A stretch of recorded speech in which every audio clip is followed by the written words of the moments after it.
Have you ever had a friend that turned out to be a horrible person? What did they do? 1. Met up with a childhood friend. She had married, had a few kids, divorced, remarried, had another kid. Talked about the new husband adopting her other kids. Just waiting on the final court date coming up. Seemed happy. I shit you not, 2 weeks after that conversation, she ran off with some guy and moved across the country. And left her kids. All of the kids.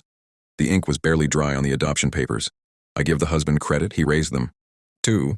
When I was in college, I was essayed at a house party by a coworker. I was so ashamed in myself that I didn't report it and didn't really know what to do. Looking back, I think it was shock. A few days after the assault, I finally summed up the strength and confided in someone I believed to be my friend. She also worked at the same place, but she and I were friends longer than us working there, or knowing the guy in question.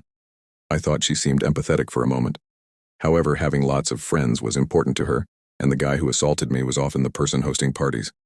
As I was telling her what happened, it was almost like I could see her wrestling in her head about how she would respond back to me. So after a moment, she spits out, "I'm sorry that happened to you, but I hope you're not expecting me to just stop talking to him. I mean, it's not like he's done anything to me." 3. My oldest friend. Husband makes close to 7 figures a year. She is a cheap ass, doesn't work, has little schemes to make money, but doesn't need it. When COVID lockdown was at its height, she went to a food bank because they don't check income at all. I got so much free food. I mentioned that maybe a family who really needed it wouldn't get it because of this. She said, "Well, you snooze, you lose." My wife and I both had jobs that stayed open during lockdown and were trying to donate and do what we could, and she was doing this. That was it for me. 4. When I was 7 or 8, my mom walked me to the bank that was a couple blocks from our house and helped me open a savings account. The nice folks there at the bank showed me how to use the little book to keep up with the transactions, and then I was off and running.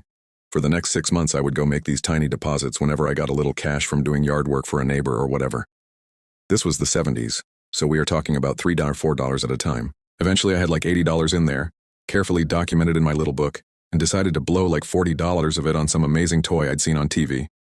I went to the bank and asked for what was going to be the first and only withdrawal, and was stunned to have them say the balance was too small to get the $40. I protested so much and showed them the book that they went and retrieved what looked like a photocopy record of the withdrawal. It was signed with my name, and all but like $10 was taken out on the slip, just like they said. It was my father's handwriting. I just said, "Oh," and went back home.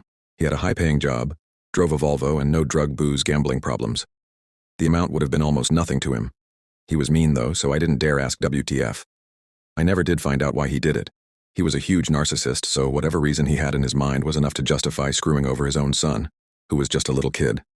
Fuck you, Dad, you fucking asshole. 5. He admitted to his girlfriend 2 months ago that he actively puts cameras in his bathrooms at parties to see girls, such as me, undress. I've been to his party.